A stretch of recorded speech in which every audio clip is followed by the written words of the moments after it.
On April 1st, 1989, rescue workers were called to this bridge where a 120-foot section of the bridge had collapsed, taking with it several vehicles. What followed was 6 grueling days of rescue efforts involving local, state, and federal officials. 8 people lost their lives.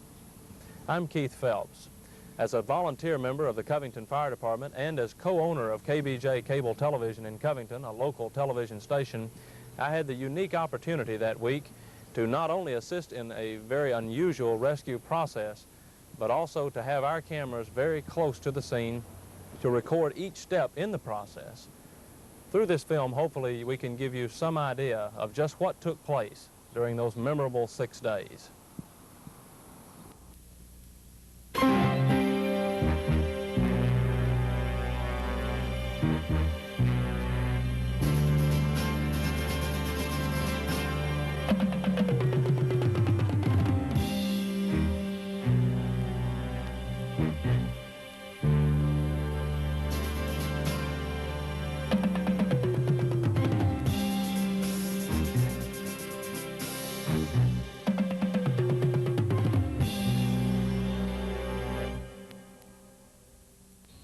At 8:21 p.m. on April 1st, 1989, the Covington Fire Department received a call from the Covington Police Department.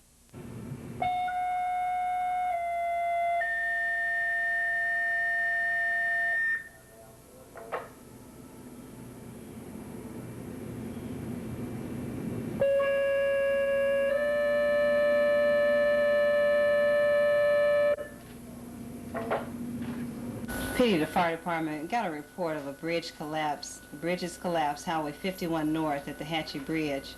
We have several vehicles off under the bridge trapped. We need the fire department and rescue to be en route.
When I first arrived on the scene at the bridge, we had some people met me, and I asked them if they, had any idea if we had any survivors or anything. And we saw one car at the north end of the section of bridge that had fallen, and could see 3 victims in the car. At that time, we knew that we had to have some way to get over there across to the north lane of the bridge and rescue the victims. We brought in our ladder truck, rescue truck, and set them up approximately center of the southbound bridge.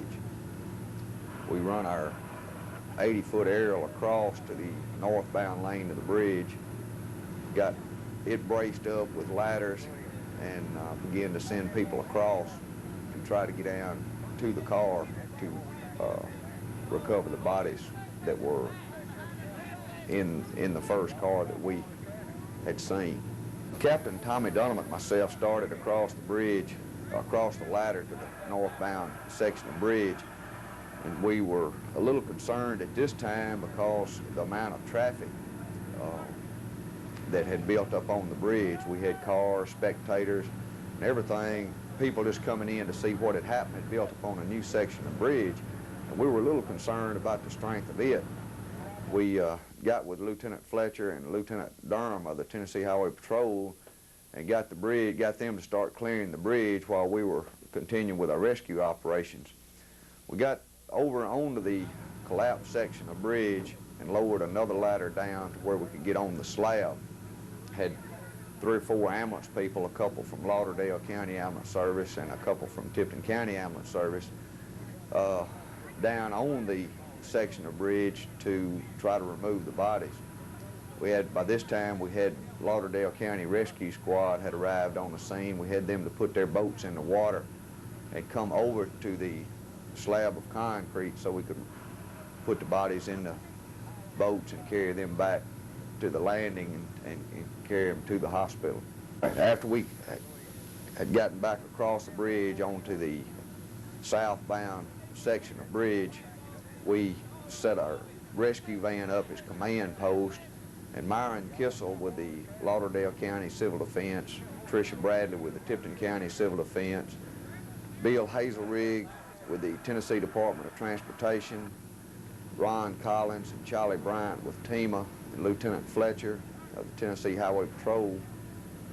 We kind of got together in the van and decided what our next steps were going to be. And at this point, we had no idea really what the situation was. We knew that we had a man that said he had seen 2 cars and a truck go off in the bridge, go off into the river, and the only thing that we had actually to go on was the facts of what he had seen and the fact that we had 1 car that we could see with 3 victims.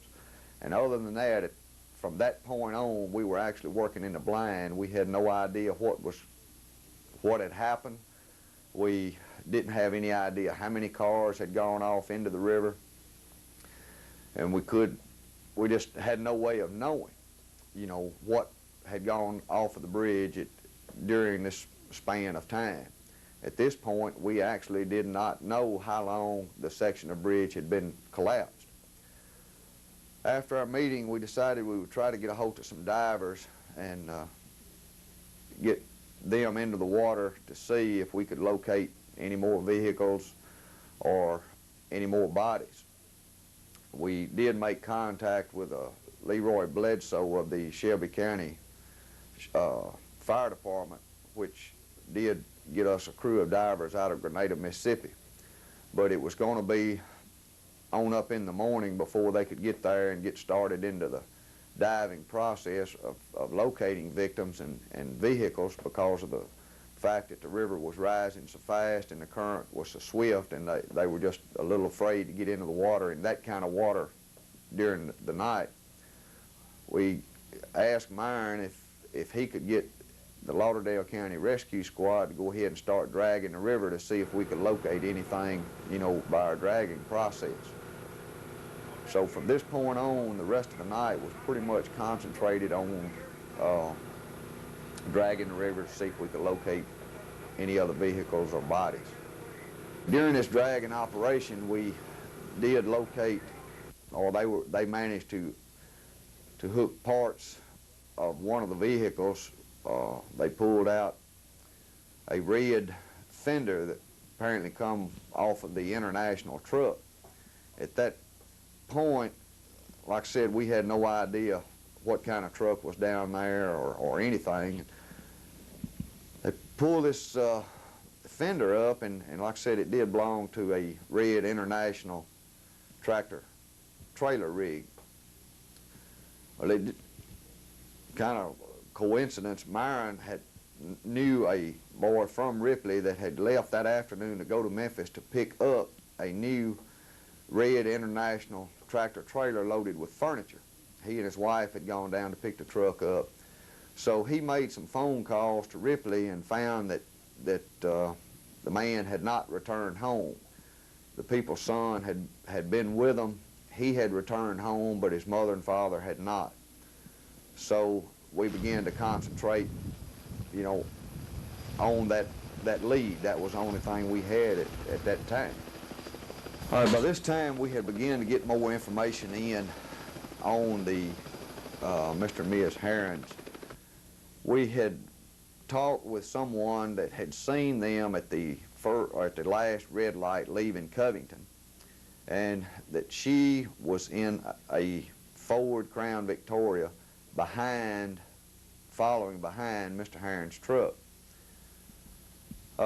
So by this, we felt pretty sure that both of those people had gone off into the river. We had also received another report that there was a Jones boy that had been at the hospital in Covington visiting his mother, and he had not arrived home. We did learn that Ms. Herron's car had been in the shop and that she had rented a car from Hamby Motor Company in Ripley. So we had some of the law enforcement to get a hold of Hamby Motor Company in Ripley and found that she was driving a blue-gray Crown Victoria. So by this, we had pretty much confirmed the kind of car that she was driving. They also had said that the Jones boy was driving a blue-gray Chrysler K-car, station wagon. Our people that were dragging the river had pulled up a piece of gray metal and brought it up, you know, for us to look at. And when we got it up, it did have a Chrysler emblem on this piece of metal or plastic part of the car. So by this, we felt sure that we did have a Chrysler K-car down there. But all of this was, you know, it's kind of guess and information leading us to think that, but we actually had no real proof of really what was down there. The information that we had received said that the Jones car had pinstripes on it, and Ms. Herron's car did not have any pinstripes on it. So we pretty much followed this information, you know, on up into the rescue operation. By this time, Captain Arnold of the Tennessee Highway Patrol had arrived on the scene. We had a meeting and decided that at this point in time, with the operation going to take as long as it was going to and the size of the rescue operations, that the best decision that we could make would be to close Highway 51 bridge completely and reroute the traffic around through Brownsville. So Captain Arnold at this time did give orders to close Highway 51. Lieutenant Fletcher with the Highway Patrol, Ron Collins, and myself had a press meeting at the south end of the bridge. We told the press at this time exactly what we knew, which was very little. We set up a couple of staging areas and told the press that we would set them an area up closer up to where the command post where we were operating, and try to keep them informed from time to time as best we could. Basically, all we know at this time is that for some unknown reason, the bridge, the section that you see here, collapsed somewhere around 8 or 8:15 this afternoon. We do know that we have at least one tractor trailer that's off in the water, and maybe 1 or 2 cars, or maybe more. We don't know exactly how many cars are off in there. We have recovered 3 bodies. The identity of these bodies will not be released at this time. All the emergency people are here on the scene, and we're trying to coordinate our efforts to get some cranes and possibly some divers in here to see exactly how many vehicles and how many people we may have in the water. One thing we'd like to ask the news media, if we could get it out over the media, all traffic that's headed north or south on 51, if they could take another route, it would simplify a lot of problems we're having with traffic right now. So we can't get too much weight on the section of bridge, the southbound bridge now, because we don't want it to give way. We've got a lot of rescue equipment and rescue personnel here. If y'all can get it out over the media, we'd like to, everybody north or south on 51, please try to take another route. The divers arrived approximately 6:30 Sunday morning. Mr. Bledsoe got with the divers, briefed them on what we had, the situation we had, and what we needed them to try to accomplish for us. Basically what we're trying to do here is just body recovery. We understand we've got some victims in the water. They're possibly in the vehicles and trapped in the vehicles. Once we get things going and in operation, we're going to try to locate vehicles, and then we're going to take the operation from there and see what we can do about getting these victims out of the vehicles that are down there. We're not much worried about trying to get vehicles out of the water today. The biggest thing we're after right now are the victims themselves. If they happen to still be there, or if they are there, we're going to do our best to get them out today.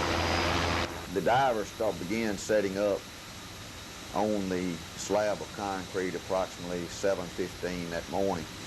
We had one diver that remained on the new bridge at the command post while the others went over to the fallen slab and began their rescue operations. That way we had radio contact. We could tell, they could tell us what they had found, what they had located. So our diving actually began, probably around 7:30 that Sunday morning. During the first few minutes of diving operations, one of the divers managed to pull up a piece of metal, a blue-gray metal with pinstripes on it. So we took this, according to the information that we had received during the night, that this piece of metal belonged with the Chrysler K-car. One of the divers called up and said that they had removed the license plate from one of the cars. So we got the license number, run it through the police department, and found that the license plate belonged to another vehicle. I believe it belonged to an Oldsmobile, was registered to an Oldsmobile. It was in the Herron name, Mr. Bobby Herron's name, but it was registered to an Oldsmobile. So this really kind of confused us because we had information that Ms. Herron was driving a Crown Victoria, blue-gray Crown Victoria, and now we've got a license plate from an Oldsmobile. And we didn't know from this if there was someone else that had been driving her car or exactly what the situation was. So we started doing a little investigation on that and found that they had just swapped license plates. They had taken the license plate off of her car and put it on the lease car.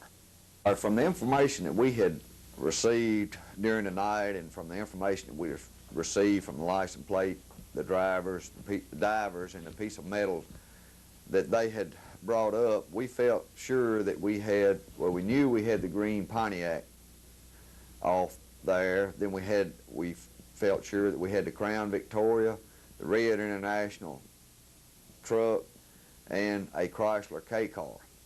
From that information, we felt that that was all of the vehicles that we had in the river at that time. The divers, everything that was being done was being totally blank. They couldn't see anything at all under the slab, and everything that they were doing was being done by feel. So after during their operation, they began trying to chart the location of the vehicles. They drew off the section of slab of the bridge and started trying to chart where the cars were under the bridge. The divers were not able to actually get under the slab, so what they were having to do was feel from the edge of the concrete slab. And they would feel the back of one of the cars, maybe the front of another car, but they, of course, couldn't see, so they really couldn't tell what they were dealing with. Approximately 10:45, they come up with a piece of metal that was the color blue-gray. They sent it up to us, and after we began looking at it, we found out that it had a Toyota emblem on it. So this really kind of put a different perspective, on things. It led us to believe that we still had another vehicle under there that we had no missing reports on, we knew nothing about at all, and indicated that we had a Toyota vehicle that was also under this slab of concrete. They were able to, the divers at this point had managed to locate one body that was floating under the bridge, under this slab of concrete. They recovered that body. It was the body of Mr. Bobby Herron. A little while later, they located another body. We thought at this time that where they had located this body was out of the Chrysler K car. We knew that the Jones boy was supposed to be the only one in this Chrysler K car. When they removed this other body, it's a female. So that at this time showed us that we did have another vehicle down there, and we had no missing reports on it. So we were actually back to square one. We were finding vehicles and bodies that we knew nothing about, so it still pointed toward that we had no idea how many people had gone off into the river. We brought the bodies out, sent them to Lauderdale County Hospital to try to get an identification on the female that we had recovered. From the location that they had recovered the female, the diver come back to the surface of water and told us that he could feel another body in this same vehicle, but the body was lodged and he was unable to get it out. They went back down and tried to make another attempt to rescue the body, but when they come back up, they said that there was no way that, that they could get the body out. So they continued to search, around the perimeter of the bridge, and at this point, they had really done just about all they could possibly do. They had, like I said, charted the location of the cars, give us kind of a detailed diagram of it. And from that point on, it was kind of a hit and miss proposition.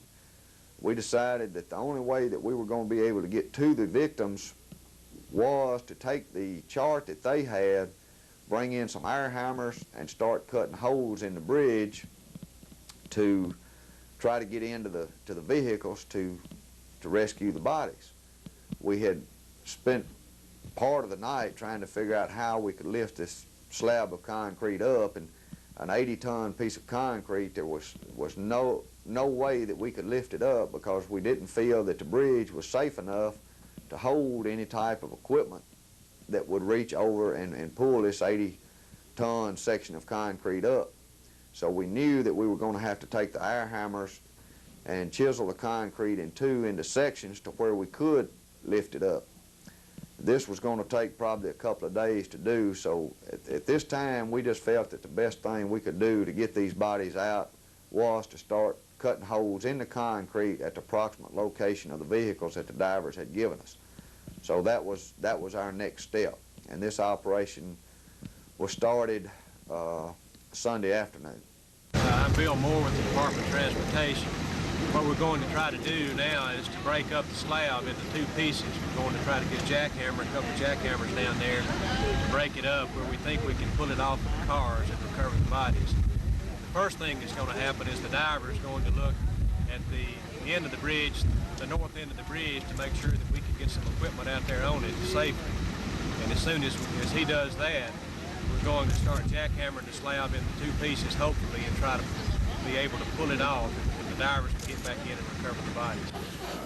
Approximately mid-afternoon Sunday, we had the air hammers on site and began our cutting operations, trying to cut through the concrete slab into the tops of the cars underneath the concrete to try to get into the passenger compartment to rescue the victims. Approximately 5:30, 6 o'clock, we had received word from Lauderdale County Hospital that the lady had been identified as Miss Annette Davidson, and her husband, Jim Davidson, was the other victim that was in the Toyota. Our people working the air hammers managed to get a hole into the Toyota and get Mr. Davidson's body out at approximately 6:15 or 6:30. Once that body was removed, we moved to the southwest section of the concrete and began to cut through the slab, hoping to get into the Chrysler K car. After we got through the concrete, we got into a fender of the car, or to the rear door of the car, and it had pinstripes on it. So with this, we felt that we had located the Chrysler K car and would be able to get Mr. Jones's body out.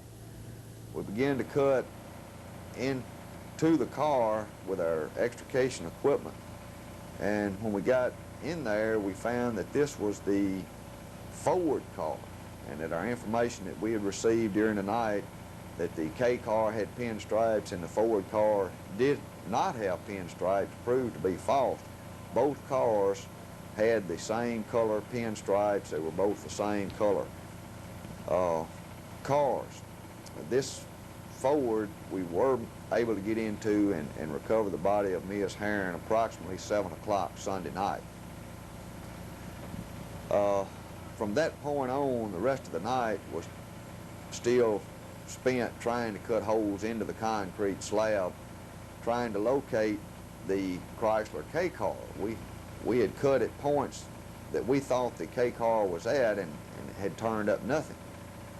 So we tried to cut, during the night, we tried to cut the concrete slab into small enough sections that no part of any vehicle would be under the concrete slab that we couldn't identify.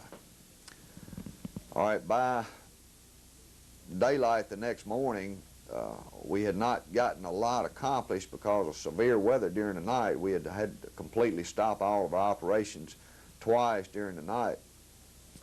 But by mid-morning on Monday, we had the bridge pretty much cut up to where we could tell that the K car wasn't under the slab of concrete. So at that point, we had no idea where the K car was at. We felt like that it was in the river, but we did not have any indication whatsoever of where the K car was. This cutting process had run into a big task because of the thickness of the concrete. The bridge, the concrete itself was probably a foot thick and had 1-inch rebar, steel rebar in the concrete slab. Then on the underside, there was another, it had ribs under the concrete which were approximately another 2 foot thick. And all of this, we couldn't cut through the ribs because of the thickness, so we had to cut long ways, you know, with the bridge. And it took our hammers a long time to get through this concrete because of the thickness of the concrete and also the amount of steel that was located in the slab itself. At this point, what is being done is there is an attempt being made to remove the concrete that is above the cars, which we had originally been able to get the victims from beneath. This concrete is very heavy, as is obvious by the footage. There's a crane that was brought in by the state of Tennessee to accomplish this task. The latest problem that we have run into is the fact that the beams, the concrete beams beneath this slab, contain within them 5 1-inch steel bars, and the extrication equipment which we have used in the past in cutting this type of bars simply cannot cut that size bar. So we do have a metal cutting saw over on the scene, and they are going to be using that saw to cut the metal. The noise that you hear in the background is the fire department pumper pumping a foam compound to the other side of the bridge because of the fact that the water underneath the slab is completely covered in gasoline, and gasoline fumes are very thick in the area, causing a hazard in cutting those bars because of the sparks. There could be ignition. So the fire department ladder truck has extended a ladder completely across from the new bridge to the old and the collapsed bridge, and have dropped a line down, and they will be pumping a foam compound over there to remove the danger of sparks while they are cutting these bars. Once that is cut, then the crane should be able to lift up the sections of concrete and remove it from the area And the step immediately following that will be to use the crane once again to lift the vehicles from beneath the slab. Now this has been going on, as you know, since Saturday night at 8 o'clock, and all of those involved in the rescue attempt, from the divers, the fire department, have been dealing with something that they have not seen. And this is the moment that a lot of people have been waiting for, to see just exactly the position of the cars and that sort of thing, because to this point no one has actually seen the position of where the cars are. It has all been a matter of guesswork, although I will say that the guesswork was fairly accurate due to the fact that the divers had estimated very closely where these vehicles are. Now, a lot of questions have come up as to the possibility of additional victims. Once these vehicles are lifted from the water, they will be set up on dry land, probably on the new bridge where we're standing, and the fire department will go through the vehicle in its entirety to be absolutely positive that there are no more victims within the car. Although in each case that we have had a confirmation from the families of the deceased as to how many people and who they were that were in the car. It's still, to take no chances, we'll be checking that. Around 2:30 on Monday, the team of representatives had been at an earthquake meeting in Memphis, and there was a rescue dog team that was in Memphis at this earthquake meeting that had been to Armenia, and the dog was supposedly able to sniff bodies and victims out of the rubble and debris in the Armenian earthquake. He had also worked a bridge collapse, I believe, in New York. So we were at the point that we needed a break somewhere to try to locate the other victim, the Mr. Jones that was driving the Chrysler K car. So the lady that owned the dog agreed to bring him up to the bridge and help in any way she could. So around 2:30, the dog team arrived on the bridge. He was put in a boat with the Tennessee Wildlife Agency, and the dog and his owner made some passes around the collapsed section of bridge, and she said that, you know, if he had located anything, that he would bite at the water and paw at the water. Well, they made a pass over this one area 3 or 4 times, and the dog indicated that there was something there. So after the dog had left, the rescue dog team had left, we put the Lauderdale County Rescue Squad, Mr. Myron Kissel, with his dragging operations back into the water, and they began to work this area. And they were able to hook something, but we weren't sure at this point what it might be. Approximately 9:30 on Tuesday morning, the crane arrived on the bridge and began the operation of setting the crane up. We had also started our dragging operations again with the Lauderdale County Rescue Squad to try to recover the object that was located by the dragging operations and the rescue dog on Monday. Myron was able to hook whatever this was down there on Monday and mark it. So he went back to this spot, and Mr. Davenport from Davenport Wrecker Service had brought a wrecker up. They took the cable on the wrecker and dropped it down and hooked the object that was in the water and tried to pull it up. And during the process of trying to pull, something broke loose, and they pulled up a piece of metal that looked like a piece of metal off of some type of car. We took the metal out and sent it to the Chrysler dealership here in Covington to try to identify it. They returned with it and said that it was identified as the rear post of a Chrysler K-car station wagon. So at this point, we felt pretty comfortable that we had located the Jones victim and the Chrysler K-car. They managed to get rehooked onto the car and pull it out of the main channel of river over into a shallow section out of the current where the divers could go down and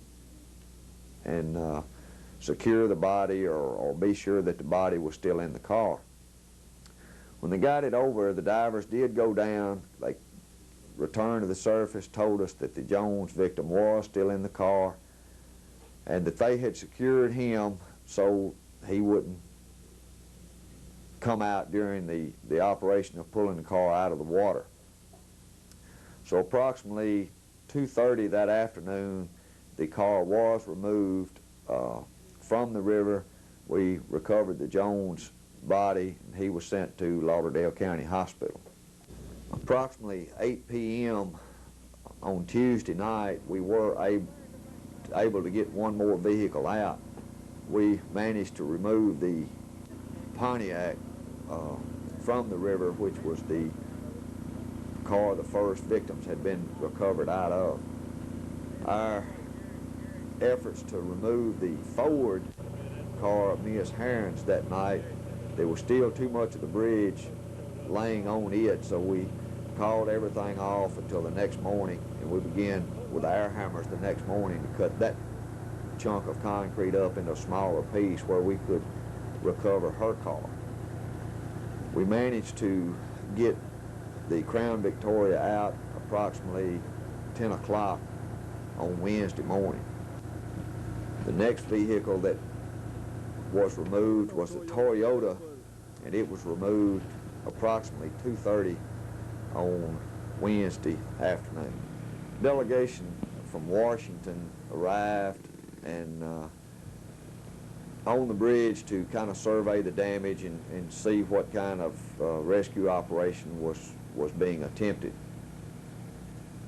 John Tanner, Jim Sasser, and Secretary of Transportation Skinner held a press conference on the bridge. So all operations were ceased during this press conference. I'm here today to, first of all, look firsthand at the collapse, talk to the people that are investigating the collapse, talk to the senator and congressman about what happened here. First of all, it's a tragedy that we all understand.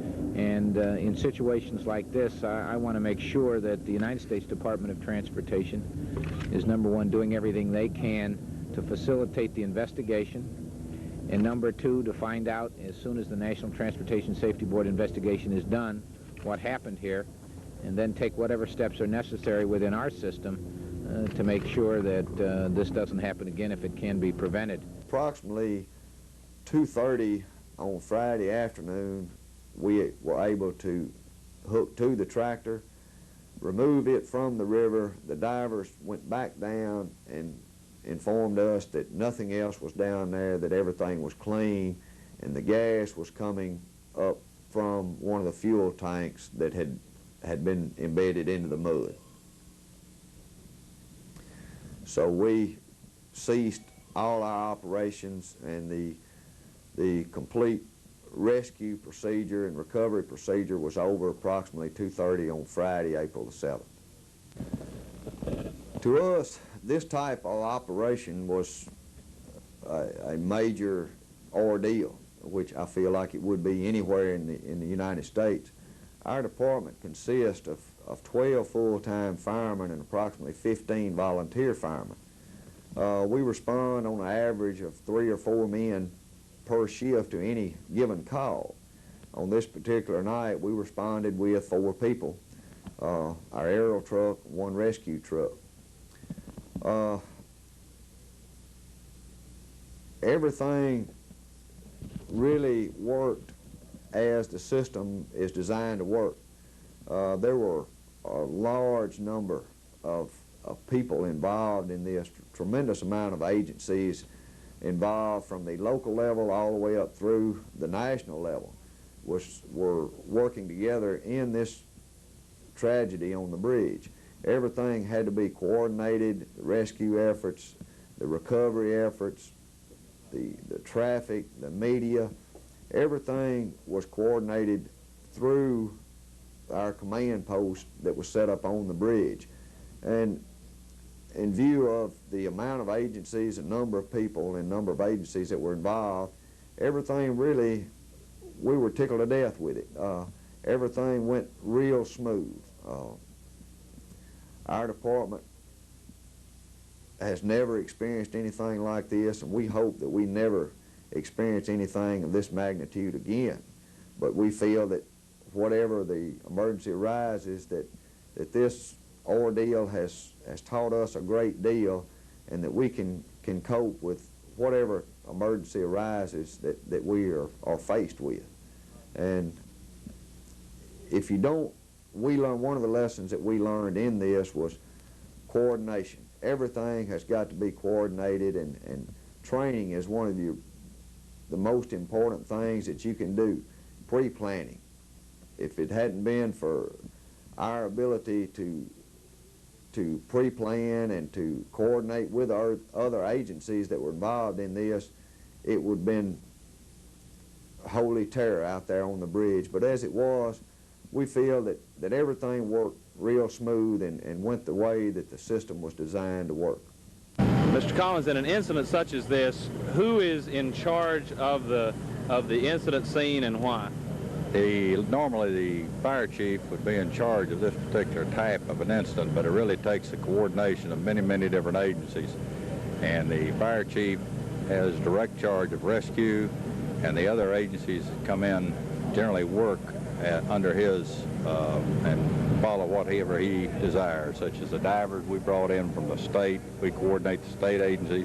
Local emergency management has many different resources that they can provide to the incident commander. The fire chief is generally the incident commander on a scene such as this. Now, the Covington Fire Department has been in charge of this particular scene. Can you give an assessment of their capabilities in handling a situation such as this?